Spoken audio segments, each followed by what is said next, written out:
Sadiq Khan is attempting to ban the British flag in London. This is part of that debate where communities are starting to fly the flag in defence of patriotism, in defence of themselves. Well, who, of course, will be leading the charge to ban those flags? It will be Sadiq Khan. Remember what he's done already. Hello, Von. This is Andre Walker.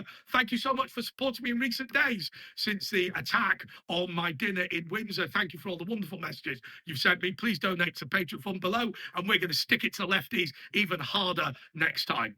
Okay. So I want to talk to you first of all about what Sadiq Khan did over the last Ramadan and Easter. So he has a event on Oxford Street where they put the lights up in conjunction with Westminster City Council, and I think it's called the New Oxford Street Business Community or Group or whatever. Doesn't matter what the group's called. Anyway, what they do is they make sure the West End has lots of lights up. Now, what happened over the past couple of years, I think will shock you. First of all, Easter was banned. And I'm going to explain to you why Easter was banned. Because Easter conflicted in time with Ramadan, Sadiq Khan decided that Ramadan must take priority over Easter. And his argument, which may or may not have some validity, was that the Christians have had their Christmas event, which is Christmas. Okay, that wasn't brilliantly worded, but you know what I mean. Then it's because obviously Easter is only the second most important event to most Christians, and Ramadan is the most important one for Muslims. Then Muslims should take priority. I'm not sure that's true in a Christian country, but nonetheless, we can accept that. That argument would have appeared to have been true, except for the fact that during Hanukkah, the lights that had been installed already, because they were booked in advance, were not turned on. The reason is Sadiq Khan said officially he was concerned that during the Jewish festival, the lights might be damaged. Well, what a pathetic thing to say. I would say if we think that the Jewish festival's lights are going to be damaged, send in the army and protect them and drag those people who don't like Britain, who don't like Judaism, and who don't like freedom, stick them on a boat and send them to whichever country they crawled from originally. That's my genuine view. But now, we see right across the country people putting up flags. I think there was a guy on the boundary between Cambridgeshire and, well, one of the other counties. I forget the name of which one it was. God, my English geography is not as good as it should be. But he spent £1,000 on English flags and put them up all over. Well, the local council has been taking them down. One local council, a Conservative council, said it was costing them £250,000 to clean up after the vandalism that was done. How on earth can Labour and the Conservatives and the Liberal Democrats all agree that flags, the British flag, the flag of St. George, and indeed the national flags of the four nations are in fact vandalism that needs to be cleaned up? So what is going to happen now in London is this. Sadiq Khan has allowed councils to follow what has happened in the rest of the country, which is to take down those flags and consider the erection of flags as vandalism.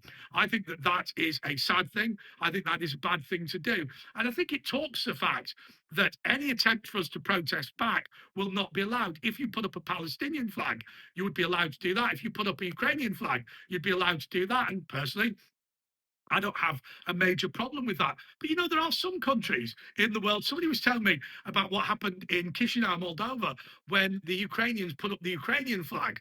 He said, no, no, no, no, no.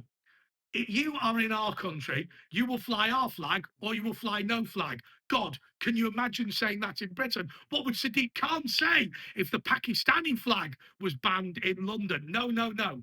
It's only the flag of the United Kingdom and indeed England, Scotland, Wales, and Northern Ireland. But what then has Keir Starmer said about this to Sadiq? He said the flag should reflect the diversity of Britain. No, it should reflect the greatness of Britain.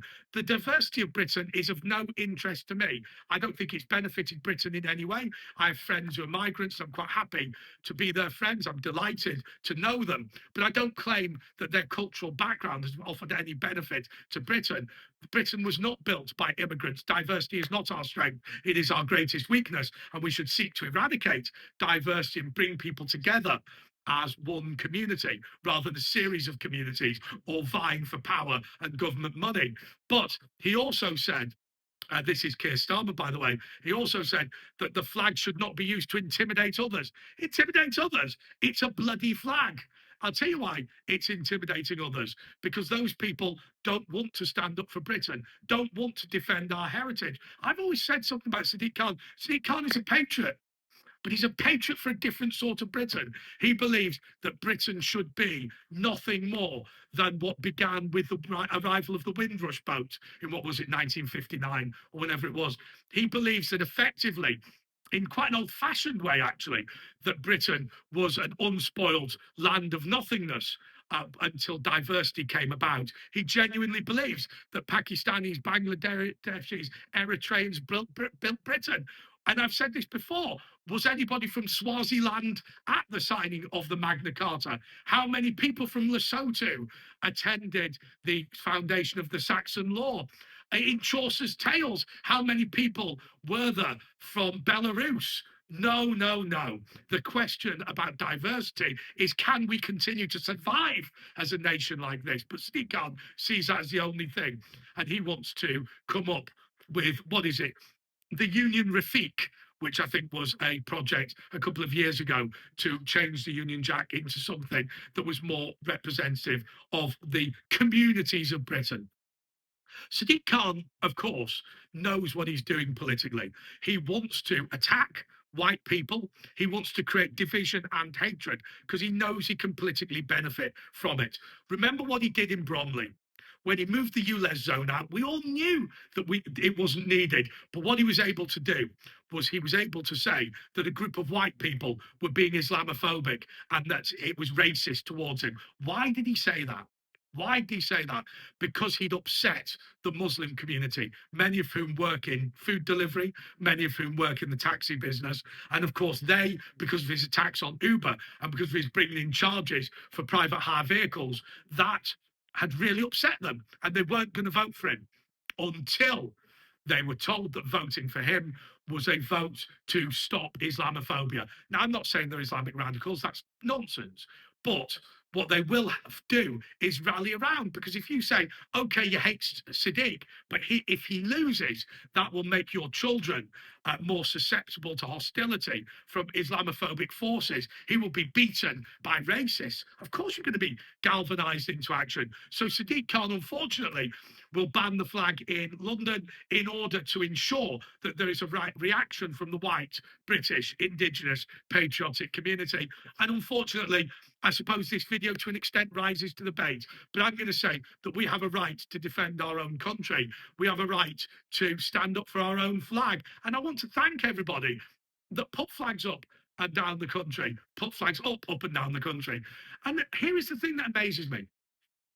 When I look at Kemi Badenoch, when I look at Keir Starmer, when I look at those sorts of people, I ask myself, why on earth are they trying to ban the flag? We know what Sadiq's strategy is. We know about the divide and rule. We know about his commitment to political hatred. But also, Keir Starmer and Kemi Badenoch, they're going to lose as well from following his lead. Until next time, goodbye.